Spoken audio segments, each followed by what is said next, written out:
আসসালামু আলাইকুম রহমতুল্লাহি ওবরাকাতুহ। দেশ এবং প্রবাসে যেখান থেকে আমার এই ভিডিওটি দেখছেন সবাইকে জানাই আমার পক্ষ থেকে আন্তরিক শুভেচ্ছা ও অভিনন্দন। দর্শক, ছাগলকাণ্ডে আলোচিত সাদিক এগ্রোতেও টাকা ঢেলেছেন বেনজির আহমেদ। প্রিয় টাইম নিউজের একটি শিরোনামে এই খবরটি আমি আপনাদেরকে শোনানোর চেষ্টা করছি।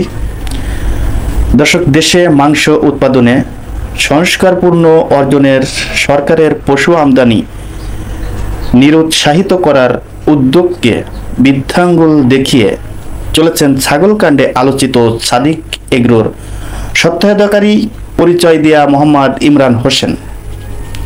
আইনের তোয়াক্কা না করে দেশের বিভিন্ন সীমান্ত দিয়ে অবৈধভাবে 4টি দেশ থেকে গরু আনছেন তিনি।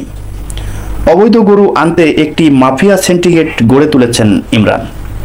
দর্শক, বুঝতেই পারছেন যে এত বড় একটি সাদিক এগ্রো, আমরা যারা এতদিন পর্যন্ত জানি যে সাদিক এগ্রো বিশাল বড় একটি ফার্ম এবং তাদের ভিতরে একটি সত্যতা আছে। অনলাইনে মানুষ তাদের কাছ থেকে গরু কিনা বেচা করেছে বিভিন্ন কুরবানির সময়, কুরবানি ছাড়াও আমরা দেখেছি।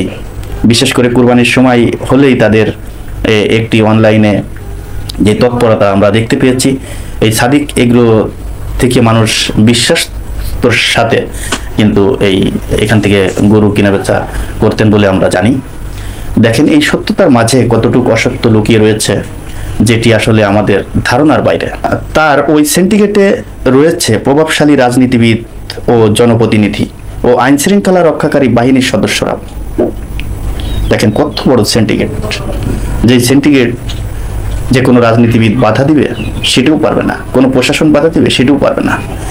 এটি একটি আসলে মাদক চোরা কারবারি, যারা মাদক ব্যবসায়ী যারা রয়েছে তাদের মতো কিন্তু একটি সিন্ডিকেট এই সাদিক এগ্রো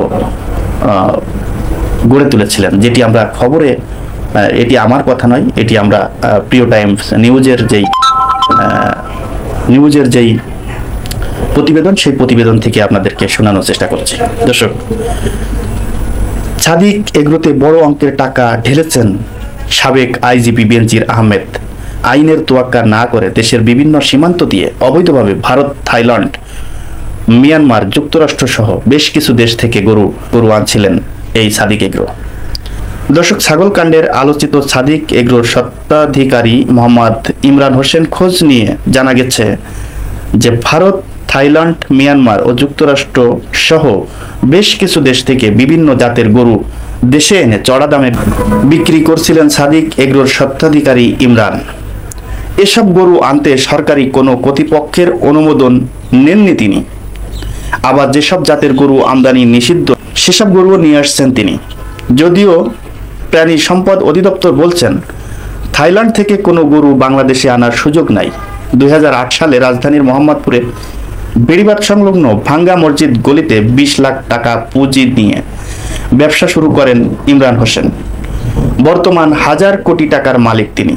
থাইল্যান্ড ও মিয়ানমার থেকে সংগ্রহ করে গরুগুলো উখিয়া হয়ে নরসিংদী শেখ ক্যাটল ফার্মে নিয়ে যাওয়া হয়। পরে ট্রাকে করে ঢাকার মোহাম্মদপুরের সাদিক এগ্রোতে নিয়ে আসা হয়। দর্শক, বুঝতেই পারছেন যে কিভাবে এই গরুগুলো আনা হয়েছিল এবং এই অবৈধ গরু দিয়েই কিন্তু আজকে সাদিক এগ্রো হাজার হাজার কোটি টাকার মালিক হয়েছেন বলে জানা গেছে। দর্শক, আজকে এই পর্যন্তই। পরবর্তী ভিডিও দেখার অনুরোধ জানিয়ে এখানে বিদায় নিচ্ছি। আমি মোহাম্মদ মিতুল হোসেন। আসসালামু আলাইকুম রহমতুল্লাহি ওয়া বারাকাতুহু।